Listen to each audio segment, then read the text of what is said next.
Hiya folks, how's it going? My name is Lexi and I really love tabletop games.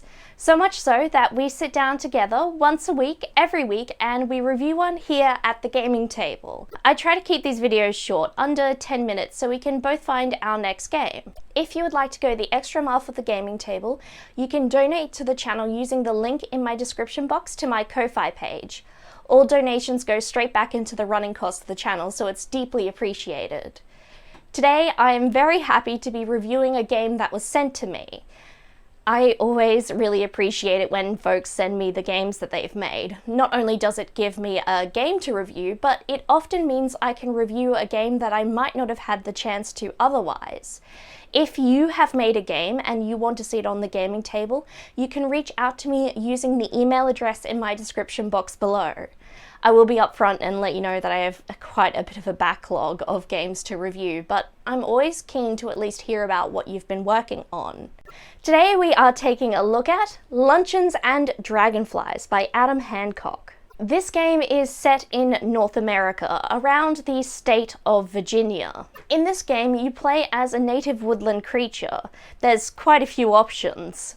Together you go on adventures and face challenges from the wilderness and human settlements alike. In this game you could be a bat, a chipmunk, a flying squirrel, a groundhog, a lemming, a mole, a mouse, a muskrat, a rabbit, a squirrel, or a vole, so there's plenty of different little critters that you can choose from. All of these animals are on the smaller side, so you get to really play around with the sense of scale in this game. The landscape of the game isn't exactly mapped out. It's up for the game master and the players to sort of create the setting around them. From what I know of the state of Virginia, it's mostly temperate forests and a couple of wetlands. I actually then went and looked this up. Apparently only 5% of the land in the state of Virginia is used for humans in commercial or residential settlements.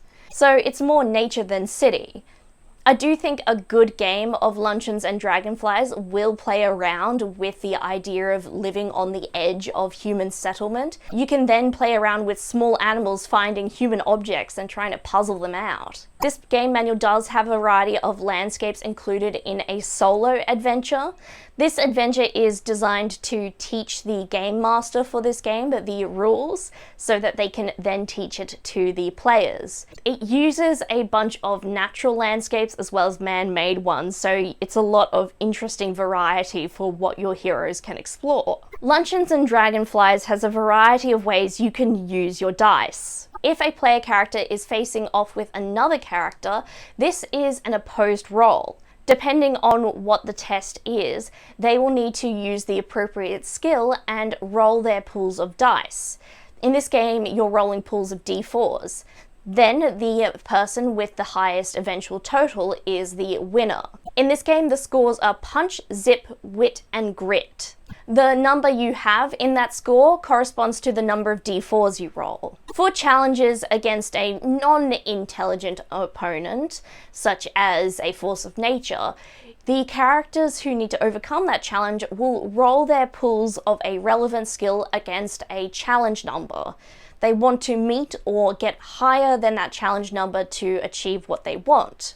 There's also the option for the players to do a group roll. This is up to the game master's discretion at the end to determine if this challenge is appropriate for a group roll. If they can, the players then can combine their dice to get a higher result overall. This game has some really fun and interesting ways you can modify the results from your die roll. Players can offer their dice to other players on a loan, re-roll certain dice, swap a result on a die with a result from the game master's pool of dice, and players can even steal dice from enemy pools or one another. I think this is what makes Luncheons and Dragonflies so fun and different. There's so much you can do to change your result before the game master tells you what the outcome is. It's a lot of fun to play around with. It makes the dice not only a resource, but I think it really works with the small woodland animal theme. These animals have to act sneakily and carefully often to achieve what they want. This game is already adorable for all the cute critters you can play as.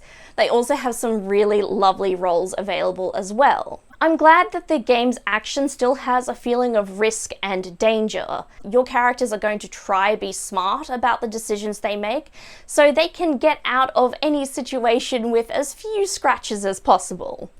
I love the illustrations of the animals in this book, particularly any of the animals that have taken a bit of thrown away human-made item and repurposed it into something else, like a helmet or a weapon. Those are a particular favourite. I love games about small critters, so I think this game is really up my alley. If this is a genre you're fond of as well, then I think this is going to be a really fun one to pick up and try. You're going to be clever about how you're going to play, particularly I think using those methods to modify the results of a dice roll before the game master says what has happened. A digital copy of this game retails for around $10 US. You can get the physical copy for around $18 US. Really neat little game, and I love its take on the dice pooling mechanics. I think if you're interested in trying out these mechanics, then you definitely should pick up this game. So that is Luncheons and Dragonflies. What do you think? Which animal do you want to play as? Let me know your thoughts in the comments section down below. While you are there, I encourage you to like this video and perhaps even share it with a friend. If you want to keep up with the gaming table, you can subscribe and turn on notifications. That way YouTube will tell you when I've next uploaded. I always appreciate when people interact with my videos. It means they get a bit more attention on the sea of the algorithm. If you would like to go the extra special mile for the gaming table and receive a little thank you at the end of each of my videos, there is a link in my description box to my Ko-Fi page where you can donate to the channel. All donations go straight back into the running costs of the channel, so I really appreciate it. I want to thank Adam Hancock again for providing me a copy of Luncheons and Dragonflies. If you have made a game and you want to see it on the gaming table, you can reach out to me using the email address in my description box below. While I do have a bit of a backlog, I do love hearing what people have been working on. I want to thank you all for watching and discussing Luncheons and Dragonflies with me. I hope you're all well, and I look forward to seeing you next time at the gaming table. Bye!